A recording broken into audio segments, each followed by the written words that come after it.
Hello friend, প্রতিদিনের মতো আজকে চলে এলাম একটি নতুন ভিডিও তোমাদের সাথে শেয়ার করতে। তো দেখো, সকালে ঘুম থেকে উঠে মুখ টুক ধুয়ে একটু চা খেয়ে নিয়েছি। আর এখানে করবো সকালের জল খাওয়া। এই জন্য এখানে পেঁয়াজ কুচিয়ে নিয়েছি, আলু কুচিয়েছি, লঙ্কা চিড়ে নিয়েছি, একটু রসুন কুচি নিয়ে নিয়েছি, আর নিয়েছি দুটো ডিম। আর এখানে দেখো শশা কুচিয়ে নিয়েছি। আর এটা হচ্ছে কালকের বেঁচে যাওয়া বাসি ভাত, এটা ফ্রিজে রাখা ছিল, তার জন্য ঝরঝরেই রয়েছে। আর দেখো এখানে আমি ভাতটাকে ভাজা করব। প্রথমে কড়াইতে তেল গরম করতে দিয়ে তার মধ্যে একটু কালো জিরে ফোড়ন দিয়ে একটু রসুন কুচি দিয়ে দিলাম। এরপরে কুচনো পেঁয়াজটাকে এর মধ্যে দিয়ে দিলাম, আর চিরা লঙ্কাগুলো দিয়ে একটু হালকা করে নেড়ে চেড়ে একটু ভেজে নেবো এটাকে। আর এটা ভাজা হয়ে গেলে আমি কুচনো আলুটাকেও দিয়ে দিলাম। তোমরা চাইলে এর মধ্যে বিভিন্ন ধরনের সবজি অ্যাড করতে পারো, তো আমার কাছে সেরকম সবজি ছিল না, যার জন্য আমি শুধু আলুটাকে এর মধ্যে দিয়ে দিয়েছি।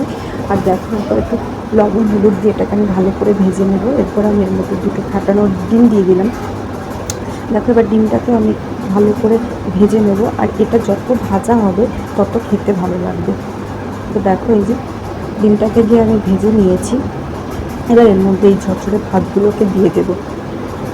তোমরাও বাড়িতে এরকম বেঁচে যাওয়া বাসি ভাতগুলো ফেলে না দিয়ে এরকমভাবে ট্রাই করতে পারো। খেতে পুরো ফ্রাইড রাইসের মতন লাগে। আমার খেতে খুব ভালো লাগে এই খাবারটা। তো দেখো, এই যে, আর যত সময় নিয়ে এটাকে ভাজবে তত এটা খেতে ভালো লাগবে। যা গরম পড়েছে এখন, সকালবেলার লুচি রুটি পরোটা কিচ্ছু ভালো লাগে না খেতে, যার জন্য এই খাবারটা করে খাওয়া। তো দেখো, এই যে আজকের ভাত ভাজা আমার রেডি হয়ে গেছে।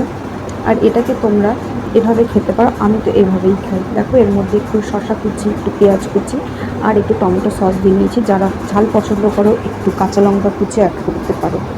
তারপর এটা খেয়ে দেখবে, খেতে দারুণ লাগে। চাইনিজ ব্যাপার একটা। তো আমার তো বিভৎস ভালো লাগে এই খাবারটা। তোমরাও ট্রাই করতে পারো একবার। ভিডিওটি ভালো লাগলে লাইক করো, শেয়ার আর সাবস্ক্রাইব। বাই।